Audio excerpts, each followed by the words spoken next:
Hey, what up, everybody? This is Stevie Breach coming to you with last night's return of The Undertaker. You can mostly think that there's no reason The Undertaker would come back and watch the house show in Waco, Texas, unless he's trying to find some way to get back in ring, I guess you can say ring shape and, get out the ring rust for a trip to WrestleMania. With the last few WrestleManias, I honestly can't remember Undertaker working in any house shows in order to get the rust out. I remember before WrestleMania 26, I saw him wrestle in Sacramento in the main event in a 6-man tag. But that was when Undertaker was still working, a big time, schedule. It wasn't until after that show that he really disappeared off the face of the earth. I remember going to a SmackDown taping as well in Sacramento. It was on the road to WrestleMania the night after the Elimination Chamber in 2011. And mostly everybody in Sacramento just marked out for the fact that Undertaker popped up on the stage for 5 seconds in a dark match between, it was Edge and Big Show against the Core. The Core was really working over the baby faces, and Undertaker, made the lights turn out, came up on the stage. We got to see a little glimpse of him, and as soon as we saw him, basically the lights turned out and he was gone. It's funny to think he would travel all the way to Sacramento just to basically do that. He would later go on to wrestle Triple H at WrestleMania. But now that he's done this, what are they going to do with The Undertaker? I mean, that is the question. I've seen a lot of people on Twitter guessing a whole variety of things. If it's going to be Undertaker and Triple H going at it for, I guess you can say, the 4th time and the 3rd straight WrestleMania. Is maybe Undertaker going to fight Brock Lesnar? Is Undertaker going to fight CM Punk, which a lot of people are thinking is the rumor that's been happening for a good long while? Or maybe even is Undertaker not in good enough shape that he's going to have to work some sort of a tag match, much like WrestleMania 19, I believe, when they were trying to get over Nathan Jones, who I guess they pulled the plug on before WrestleMania. And basically he went out and worked a 2-on-1 match against Big Show and Albert. I wanted to say it was the Boss Man and Albert. That makes more sense, but I'm not 100% sure about that one. Might not even have been WrestleMania 19. But, what is going to happen? I mean, the one thing that, when Brock Lesnar first came in, a lot of people were saying that the reason he was coming in was to complete the angle that Undertaker and Brock Lesnar themselves started at a UFC pay-per-view, with them bumping into each other, gaining a whole lot of publicity for a WWE versus UFC style fight. I think most people can remember that.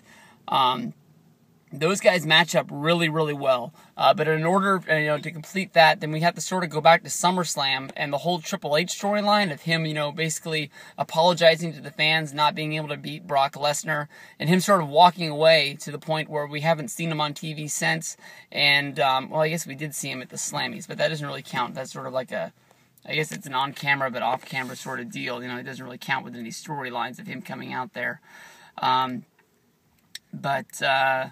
We haven't really seen Triple H since, and the main thing that people can think of is when Brock Lesnar's been coming out, it's been to take out Vince McMahon, and is he going to beat up Vince McMahon to the point of Triple H has to come out there to make the save, and this time he's going to be able to beat Brock Lesnar, and regain his balls, I guess you'd say, or just regain his confidence. A lot of people have been thinking this is the year that they're really going to put CM Punk on the match.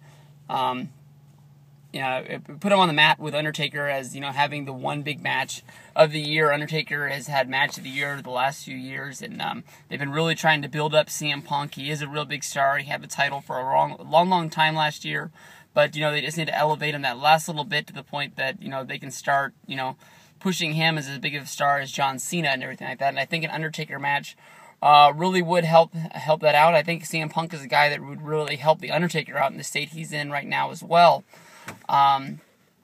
Being able to have a good match. I mean, CM Punk, I think, is a guy that you could put in there. It's always a big joke that you can put somebody in there, with a broom, and, he could have a 5-star match. And I'm pretty sure CM Punk is a guy that can do that. You can think that he's been able to lead Mark Henry around. Last year, right after WrestleMania, did 3 good matches on Monday Night Raw.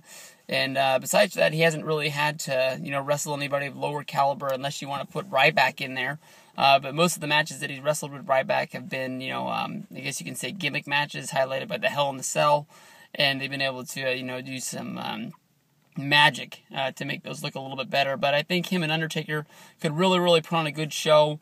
And CM Punk is the kind of guy that you can put up there as a believable guy that has a chance of ending the streak. That's my one major thing. If you're going to be pushing the streak because he's unbeaten and unbeatable, you can't put him in there against a guy like Mark Henry or something like that. Just that it makes us go, you know what, I normally care about Undertaker matches, but this year there's no way in the world he's going to lose this match.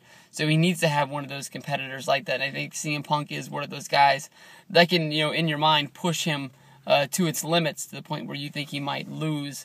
There's some people looking at the pictures and the video of Undertaker saying that he's still out of shape and not able to do it. So are they going to maybe combine these feuds and make some sort of a tag match? I think that's a huge mistake if you put, Undertaker and Triple H going up against CM Punk and Brock Lesnar. I guess you can call them Team Heyman.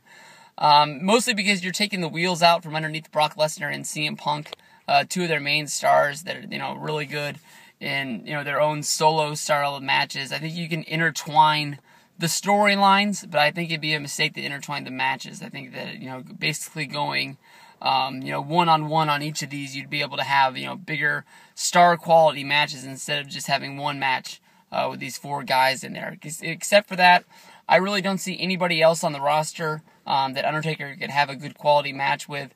I think that Kane is the kind of guy that I really want to see them end up his career with.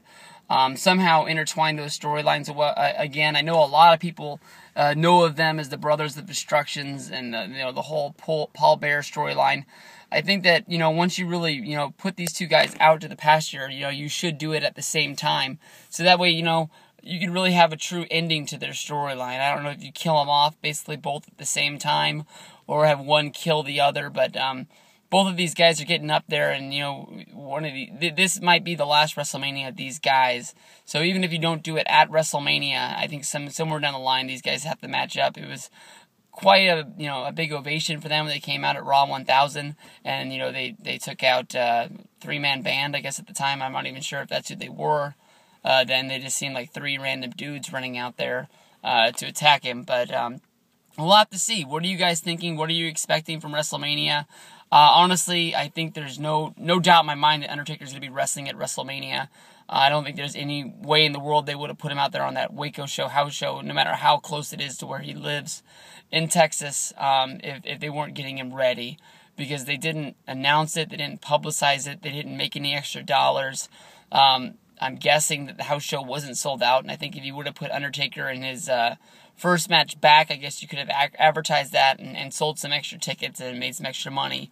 And WWE didn't do that. So, I mean, they're doing this for a reason. We'll have to see what comes out of it. Once some more comes out, I'm sure we'll get some more videos and some open discussion. Let me know your comments, and, of course, always leave your video responses. Finally figure out how to approve those. I thought that maybe they took them away. But I apologize to anybody who's waiting to get their video response approved. But send them on over. Peace out.